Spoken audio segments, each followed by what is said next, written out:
Hello student, आपका हमारे इस क्लास बहुत स्वागत है।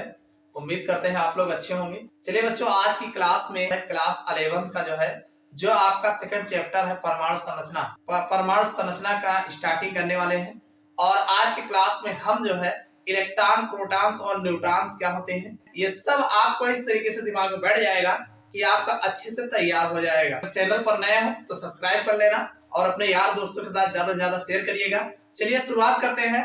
परमाणु संरचना। देखो बच्चों, सबसे पहली बात आती है कि ये परमाणु होते क्या हैं। तो चलिए इसको देख लेते हैं। भाई परमाणु जो होता है सन 1808 में जे थॉमसन, आपने जे थॉमसन का नाम बहुत सुना होगा। भाई इलेक्ट्रॉन की खोज किसने की है? तो जे थॉमसन ने की है, अच्छे से याद होगा। तो सन 1808 में जे थॉमसन ने एक विचार प्रस्तुत किया। जे थॉमसन ने क्या बताया? एक विचार प्रस्तुत किया कि परमाणु जो है तत्वों का सूक्ष्मतम कण होता है। यानी कोई भी परमाणु की अगर हम बात करें तो जो भी परमाणु होता है भाई तत्वों का सबसे छोटा कण जो होता है, किसी भी तत्व का सबसे छोटा कण जो होता है वो परमाणु कहलाता है। और जो बिना अपघटित हुए रासायनिक अपक्रिया में भाग लेता है, यानी जो ये परमाणु है ये अपघटित नहीं होता और रासायनिक अपक्रिया में पूरी तरीके से भाग लेता है, परमाणु कहलाता है। नहीं, परमाणु क्या होता है? परमाणु किसी तत्व का सूक्ष्मतम कण होता है जो बिना अपघटित हुए रासायनिक अपक्रिया में भाग लेता है। इसका क्या मतलब है? अपघटित का मतलब, कहने का मतलब, जैसे मान लीजिए ये हमारा हाइड्रोजन है और ये हमारा क्लोरीन है, तो ये हाइड्रोजन और क्लोरीन आपस में जब रासायनिक अपक्रिया में भाग लेते हैं तो ये Cl बनेगा। ये समझाने के लिए भाई, जैसे मान अब इसमें एक हाइड्रोजन परमाणु है और एक क्लोरीन परमाणु है। हमने यह अणु लिया है। क्या लिया है? यह हाइड्रोजन का अणु है। क्या लिए हैं? ये हाइड्रोजन का अणु लिए हैं। और अणु जो होते हैं वो परमाणुओं से मिलकर बने होते हैं। अणु कौन होते हैं? दो या दो से अधिक परमाणुओं से मिलकर बने होते हैं, तो अणु होते हैं। अणु हमने लिया है और ये अणु जो H2 का है, H और H ये अलग अलग ये परमाणु से मिलकर बना होता है। किससे मिलकर बना होता है? ये परमाणुओं से मिलकर बना होता है। तो अब जो हमारा H2 पर हाइड्रोजन का अणु यानी हाइड्रोजन का परमाणु है और ये क्लोरीन का परमाणु है, तो हाइड्रोजन और क्लोरीन के परमाणु आपस में मिल करके ये Cl बनाते हैं। तो अब कहो कि हाइड्रोजन भी इससे कम हो जाए, टूट फूट जाए, तो ऐसा कुछ नहीं है। जैसे मान लीजिए अगर आप सोडियम परमाणु लेते हैं और क्लोरीन अणु के साथ अपक्रिया कराते हैं तो सोडियम परमाणु और क्लोरीन परमाणु जो है आपस में मिल करके NaCl का निर्माण करते हैं। तो इस तरीके से ये जो परमाणु होते हैं ये सूक्ष्मतम कण होते हैं। कितने कैसा कण होता है? सबसे छोटा कण होता है और ये अपघटित नहीं होता, यानी इससे ज्यादा अपघटित नहीं होता है और बिना अपघटित हुए रासायनिक अपक्रिया में भाग ले सकता है। ठीक, तो वही लिखा गया है, परमाणु तत्वों का सूक्ष्मतम कण है जो बिना अपघटित हुए रासायनिक अपक्रिया में भाग लेता है।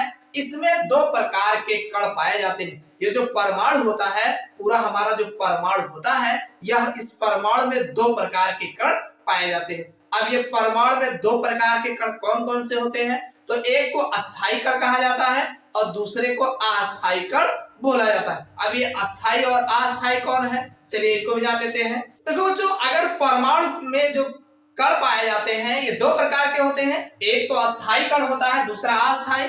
ये जो अस्थायी कण होते हैं ये इलेक्ट्रॉन, प्रोटॉन और न्यूट्रॉन होते हैं। कौन होते हैं? Electron, proton, neutron. कहने का मतलब जो आपका परमाणु होता है ये दो कणों से मिलकर बना होता है, दो प्रकार के, एक अस्थायी और अस्थायी कण। अस्थायी कण जो होगा इलेक्ट्रॉन, प्रोटॉन और न्यूट्रॉन से मिलकर बना होगा और जो अस्थायी कण होगा पॉजिट्रॉन, एंटीप्रोटॉन और मेजॉन से मिलकर बने होते हैं। पॉजिट्रॉन, एंटीप्रोटॉन और मेजॉन के सूक्ष्म कणों से मिलकर बने होते हैं। ये अस्थायी होते हैं, मतलब ये हमेशा इधर उधर चेंज होते रहते हैं। तो आपको आपके इस क्लास 11 में जो पढ़ना है कि ये अस्थायी कण जो इलेक्ट्रॉन, प्रोटॉन और न्यूट्रॉन होते हैं, इन्हीं के बारे में डिटेल से आपको पढ़ना है। तो समझ में आ गया ना कि जो परमाणु होता है ये किसी तत्व का सबसे छोटा कण होता है और ये बिना अपघटित हुए रासायनिक अपक्रिया में भाग ले लेता है। और परमाणु में दो प्रकार के कण पाए जाते हैं, एक अस्थायी और दूसरा अस्थायी। अस्थायी कण इलेक्ट्रॉन, प्रोटॉन और न्यूट्रॉन होते हैं, जबकि अस्थायी कण पॉजिट्रॉन, एंटीप्रोटॉन और मेजॉन होते हैं। तो चलिए अब सबसे पहले हम जो है इलेक्ट्रॉन्स की बात कर लेते हैं, इसकी खोज कैसे हुई। बहुत ज्यादा डिटेल में नहीं जाएंगे। देखो बच्चों, अगर हम बात करें कैथोड किरणों की खोज, अब ये कैथोड किरणों और इलेक्ट्रॉन्स का क्या मतलब है। देखो, कैथोड किरण को ही जो है इलेक्ट्रॉन्स कहा गया है। तो चाहे आप कैथोड किरण की खोज की बात करो और चाहे इलेक्ट्रॉन्स की बात करो, बात एक ही होगी। तो कैथोड किरणों की खोज कैसे हुई है, चलिए इसको देख लेते हैं। तो कैथोड किरणों की खोज करने के लिए जो जूलियस प्लेकर एक साइंटिस्ट थे, इन्होंने जो है अपना एक्सपेरिमेंट किया। उन्होंने क्या किया कि एक विसर्जन नलिका ली। देखो ये विसर्जन नलिका है। कौन सी नलिका है ये, इसको आप जाने रहना, ये विसर्जन नलिका है, विसर्जन नली। एक विसर्जन नलिका ली, विसर्जन नली ली और इसके दोनों सिरों पर ये दो इलेक्ट्रोड लगाए, यानी एक एक इलेक्ट्रोड दोनों सिरों पर लगाया गया। यानी एक इलेक्ट्रोड कैथोड था और दूसरा इलेक्ट्रोड एनोड, दोनों को ले जाकर के हाई वोल्टेज से लगभग जोड़ दिया और इस विसर्जन नलिका के मुंह को जो है वैक्यूम से बंद कर दिया गया, वैक्यूम से बंद कर दिया गया और इनमें बीच में जो है जो अत्यधिक कम दाब पर गैसों को रखा और ये जो गैसों का दाब था वो लगभग 0.001 यानी मिमी Hg रखा। यानी इसका जो कम दाब था वो दाब जो था लगभग 0.001 मिमी Hg पर इसमें जो है इलेक्ट्रिसिटी पास कराई गई। तो जब इलेक्ट्रिसिटी इसमें पास कराया गया, देखो कई बातें हैं, इसको ध्यान रखिएगा। पहली बात तो ये जो प्रयोग किया गया वो विसर्जन नली में किया गया। किसमें किया गया, विसर्जन नली में। और विसर्जन नली के दोनों सिरों पर जो है इलेक्ट्रोड लगाए गए और दोनों इलेक्ट्रोडों को हाई वोल्टेज से जोड़ दिया गया। एक इलेक्ट्रोड को कैथोड कहा गया और दूसरे इलेक्ट्रोड को एनोड कहा गया। कैथोड पर हमेशा जो है ऋण आवेश होता है, एनोड पर हमेशा धन आवेश होता है। तो दोनों को जो हाई वोल्टेज से जोड़ा गया और ये जो विसर्जन नली थी इसमें अत्यधिक कम दाब, कितना कम दाब, 0.001 मिमी Hg पारा, यानी पारे के दाब के बराबर जो है रखा गया, यानी 0.001 mm Hg पर रखा गया और इसके मुंह को जो है वैक्यूम से बंद कर दिया गया। और जब विद्युत धारा प्रवाहित की जाती है, उच्च वोल्टेज की धारा प्रवाहित की जाती है, तो कैथोड से कुछ अदृश्य किरणें निकलती। क्या निकलती हैं, कैथोड से कुछ अदृश्य किरणें निकलती हैं और एनोड की तरफ दीवार पर जो है, किस कहां है दीवार, अरे कांच की दीवार, यही कांच की दीवार, कांच की दीवार पर जो है हरे रंग की दीप्त उत्पन्न करती है, प्रतिदीप्त उत्पन्न करती है, यानी चमक उत्पन्न करती है। समझ में आएगी बात कि नहीं भाई। कैथोड से कुछ किरणें अदृश्य किरणें निकलती हैं। अब ये जो किरणें निकल रही हैं इसी को कैथोड किरण कहा गया। क्या कहा गया, कैथोड किरण, इसको जाने रहना, ये कैथोड किरण। और ये कैथोड किरण जो निकलती है वो सामने दीवार पर जाती है एनोड की तरफ और एनोड की तरफ दीवार पर जो है प्रतिदीप्त उत्पन्न करती है। अब चूंकि ये कैथोड से ही निकल कर जा रही थी तो इसीलिए इसको कैथोड किरण कहा गया। और ध्यान सुनिए, अब चूंकि इस पर आवेश कैसा है, नेगेटिव आवेश है, तो नेगेटिव आवेश जो होता है वो इलेक्ट्रॉन्स का होता है, तो इसीलिए इसको इलेक्ट्रॉन्स भी कहा गया। तो कैथोड किरणों की खोज कैसे हुई, समझ में आ गया ना। इसमें हमने यही लिखा है कि जूलियस प्लेकर ने ज्ञात किया, इन्होंने ही ज्ञात किया। क्या ज्ञात किया कि किसी गैस में बहुत कम दाब, कितना कम दाब, 0.001 मिमी Hg पर विद्युत विसर्जन करने पर, यानी इसमें अगर हम विद्युत विसर्जन करते हैं इतने दाब पर, तो कैथोड से कुछ अदृश्य किरणें निकलती हैं जो एनोड की तरफ कांच की दीवार पर हरे रंग की प्रतिदीप्त उत्पन्न करती हैं। और कैथोड से निकली इन अदृश्य किरणों को कैथोड किरणें कहा जाता है, कैथोड किरणें कहते हैं। समझ में आ गया ना कैथोड किरणें क्या है और किस प्रकार जो है इलेक्ट्रॉन्स की खोज हुई, समझ में आ गया होगा। अब चलिए इनके कुछ गुण हैं, गुणों को देख लेते हैं। जब भी कैथोड किरण पूछा जाएगा तो इनके गुण भी आपको पता होना चाहिए। चलिए मेन गुण जो है इनको भी चर्चा कर लेते हैं। देखो बच्चों, अगर हम बात करें कैथोड किरणों के गुण कौन कौन से हैं, तो देखो सबसे पहला गुण है कैथोड किरणें सीधी रेखा में चलती हैं, यानी कैथोड किरणें हमेशा जो है सीधी रेखा में ही चलती हैं। पहला गुण तो यह हो गया।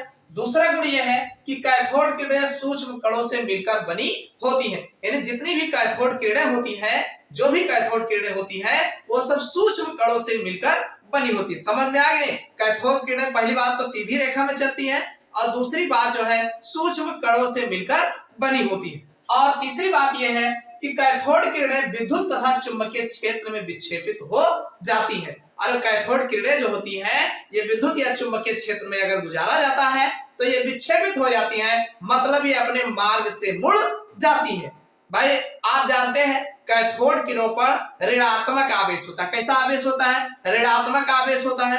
और अगर आप विद्युत क्षेत्र में गुजारोगे तो एक साइड पर धन लगाओगे, दूसरे साइड पर ऋण लगाओगे, और जब उसके बीच में से आप कैथोड किरणों को गुजारोगे तो कैथोड किरणों पर ऋण आवेश है, तो जाहिर सी बात है वो धन की ओर जो है मुड़ जाएंगे, यानी जिधर धनात्मक आवेश होगा उधर ही ये विक्षेपित हो जाएंगे। तो वही कहा गया कैथोड किरणें विद्युत तथा चुंबकीय क्षेत्र में जो है विक्षेपित हो जाती है। ठीक, अगला ये है कैथोड किरणें कांच की दीवारों पर प्रतिदीप्त उत्पन्न करती है। यानी ये जो अभी हमने कहा कि कैथोड किरणें जो होती हैं जाती हैं और एनोड की तरफ दीवार पर जो है प्रतिदीप्त उत्पन्न करती। प्रतिदीप्त का मतलब हुआ कि चमक उत्पन्न करती है। तो कैथोड किरणें जो होती हैं वो कांच की दीवार पर प्रतिदीप्त उत्पन्न करती है, मतलब चमक उत्पन्न करती है। ये सही है। अगला है कैथोड किरणें धातु की पतली पन्नी को पार कर निकल जाती है। कहने का मतलब यह है कि अगर कैथोड किरणें गुजार रहे हो और उसके रास्ते में धातु की कोई पतली पन्नी लटका दिया जाए तो उसको पार कर भेद कर पार निकल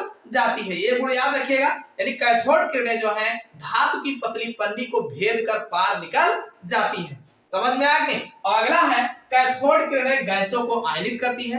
यानी कैथोड किरणें जो होती है गैसों को आयनित कर देती हैं और फोटोग्राफिक प्लेट को प्रभावित करती हैं, यानी फोटोग्राफिक प्लेट को काला करती हैं। और अगला जो गुण है कैथोड किरणें एक्सरे उत्पन्न करती है।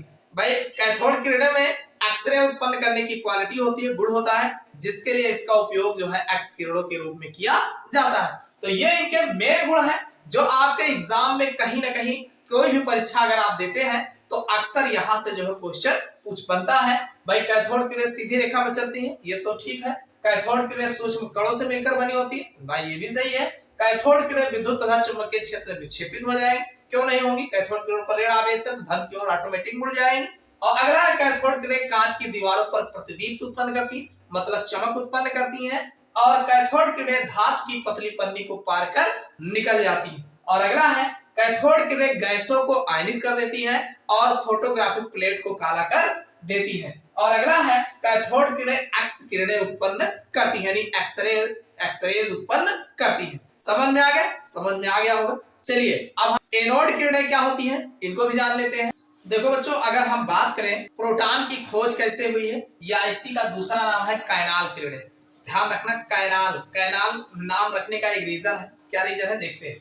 देखो अब की बार इसमें प्रयोग किया गया तो गोल्डस्टीन ने अपना प्रयोग किया। किसने प्रयोग किया था? गोल्डस्टीन ने जो है क्या किया कि इन्होंने एक विसर्जन नलिका ली और अत्यधिक कम दाब पर जो है गैसों को जो है रख करके अत्यधिक कम दाब पर जो है इसमें विद्युत विसर्जन कराया। और जिसके लिए उन्होंने जो कैथोड लिया था अब की बार छिद्रयुक्त कैथोड लिया। कैसा कैथोड लिया? छिद्रयुक्त कैथोड, मतलब आप परफोर्टेड कैथोड कह सकते हैं, या इसी को हिंदी में छिद्रयुक्त कैथोड जो है उन्होंने लिया। और इधर जो है एनोड लगाया, यानी उधर जो है छिद्रयुक्त कैथोड लिया और दूसरे सिरे पर जो है एनोड लिया, और दोनों को हाई वोल्टेज की धारा जो है अत्यधिक कम दाब पर जो है प्रवाहित किया। तब उन्होंने क्या देखा, यह तो पहले से ही पता है कि कैथोड से कुछ किरणें अंदर से निकलती हैं जो एनोड की तरफ जाती हैं, दीवार पर चमक उत्पन्न करती हैं, लेकिन कुछ चमक जो है एनोड जो हमारा कैथोड था उसके पीछे भी दीवार पर जो है उत्पन्न होता है। तो अब ये पीछे चूंकि कैसे उत्पन्न होता है, क्योंकि आप जान रहे हैं कि यहाँ पर ये छिद्रयुक्त इन्होंने कैथोड लिया था और कैथोड से भी कुछ किरणें निकल करके आती हैं। तो अब ये कहां से आ रही होती? भाई जाहिर सी बात है, सामने एनोड लगा है तो एनोड से ही ये किरणें आ रही होंगी। तो इसीलिए इस किरण को जो है एनोड किरण कहा जाता है। ये अब चूंकि ये नलिकाओं से होकर के आ रहा होता है, इसीलिए इसको काइनाल किरणें भी कहा जाता है। क्यों? क्योंकि ये नलिका के द्वारा प्राप्त किया गया, यानी छिद्रों के द्वारा होकर के पीछे की ओर दीवार पर चमक उत्पन्न करता है, तो इसीलिए इसको काइनाल किरण भी कहा गया। अब चूंकि इस पर जो है धनात्मक आवेश होता है तो इसीलिए इसे प्रोटॉन भी कहा जाता है। भाई इसी को आप प्रोटॉन कह लीजिए, इसी को काइनाल किरण कह लीजिए, और चूंकि एनोड इससे आ रही होती है तो इसे एनोड किरण भी कहा जाता है। तो समझ में आ गया? तो इस तरीके से एनोड किरण की खोज हुई थी। इसको आप ऐसे लिख सकते हैं कि गोल्डस्टीन ने ज्ञात किया कि जब छिद्रयुक्त कैथोड को, कौन से कैथोड को?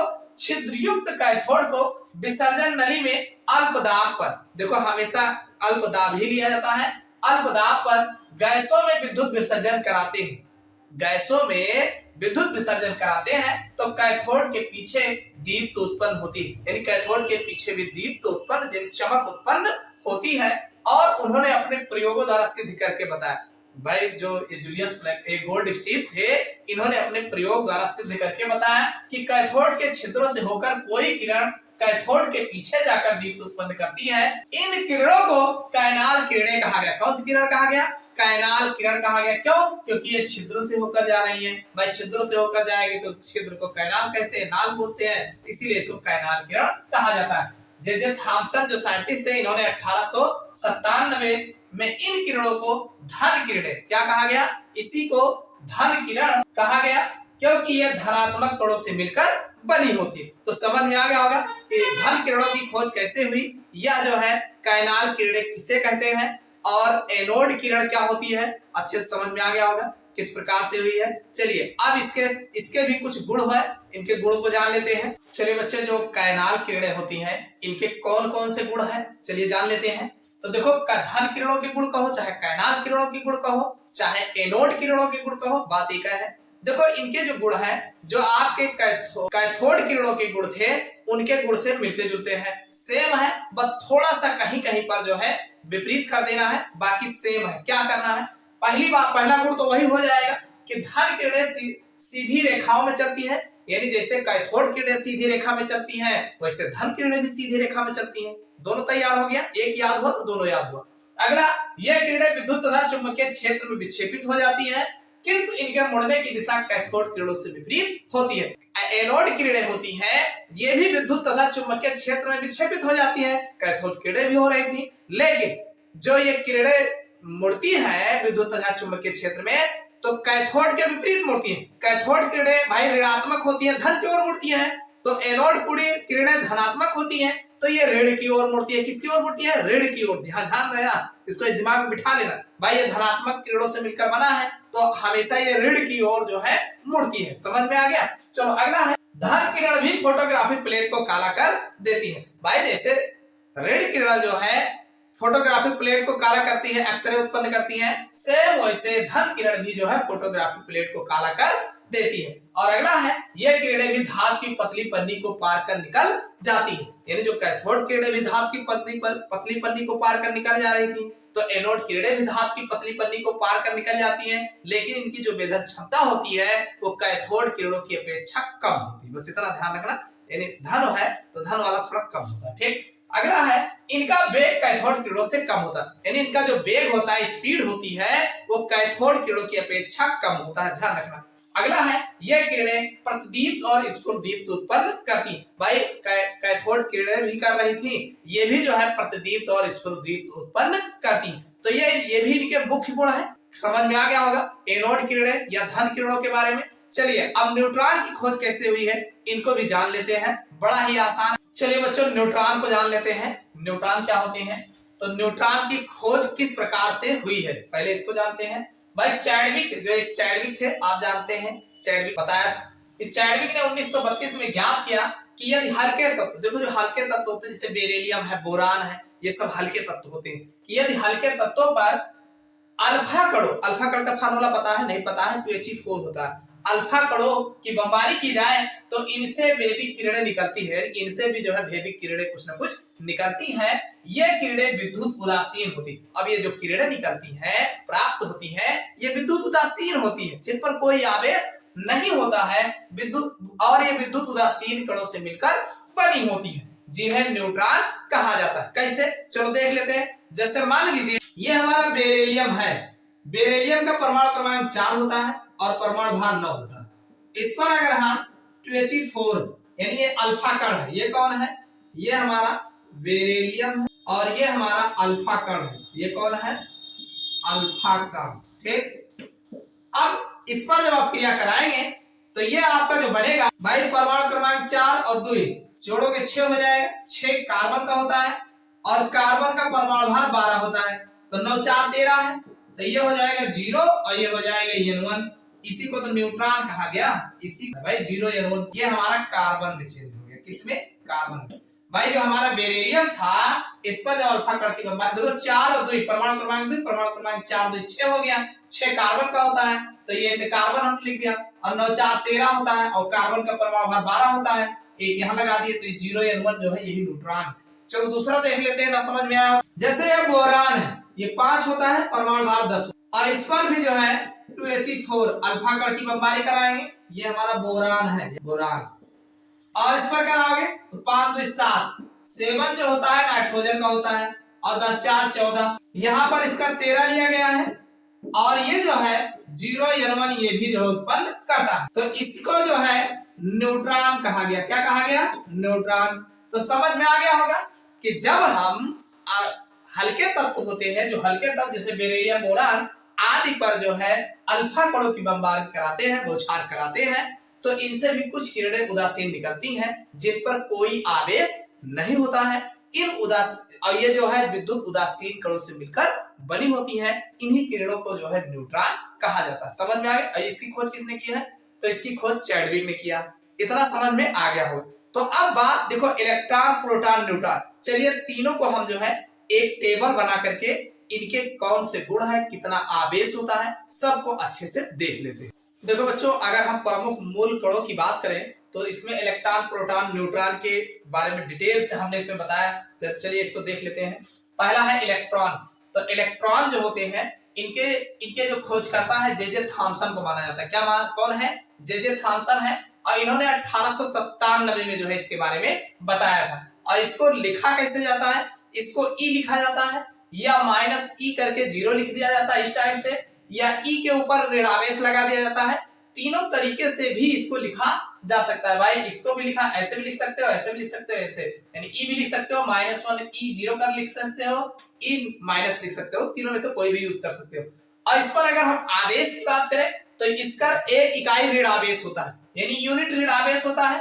अब ऋण आवेश भाई ऋणात्मक आवेश होता है और इसका जो आवेश होता है 1.6 × 10 -19 कूलाम आवेश होता है। कितना होता है?